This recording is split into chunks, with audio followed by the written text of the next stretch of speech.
ریاستوں کے کام لوگوں کے عقیدوں کی ترویج اور ارشاد کرنا نہیں ہوتا، اور نہ ہی ریاست کا یہ کام ہے کہ وہ لوگوں کو یہ کہے کہ تم مسلمان ہو، تم کافر ہو، تم منافق ہو، تم یہودی ہو، تم فاسق ہو۔ یہ ریاستوں کے کام نہیں ہوتے۔ ریاستوں کا کام یہ ہوتا ہے کہ وہ اپنے شہریوں کے لیے روٹی، کپڑا اور مکان کا بندوبست کریں۔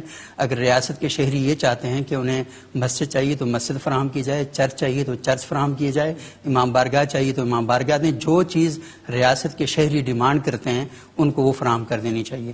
تو ریاست اپنی لازم ذمہ داریوں سے کوتاہی کر کے شہریوں کو ان معاملات کے اندر گھسیٹ رہی ہے جو ان کے الجھا رہی ہے، جو ان کے ایشو ہی نہیں ہے۔ اب یہ جو جاوید لطیف صاحب کی بات کی یا عمران خان صاحب کی بات کی، اور مولانا فضل الرحمان صاحب کو آپ پلیز نہ بھولیے، انہوں نے بھی ان دنوں میں اسی طرح کی کچھ جو چیزیں وہ کی ہیں۔ میں پریشان ہوں کہ ہمارا جو الیکشن کمیشن آف پاکستان ہے، کیا اس کا کوئی ضابطہ کوڈ آف کنڈکٹ ہے یا نہیں ہے؟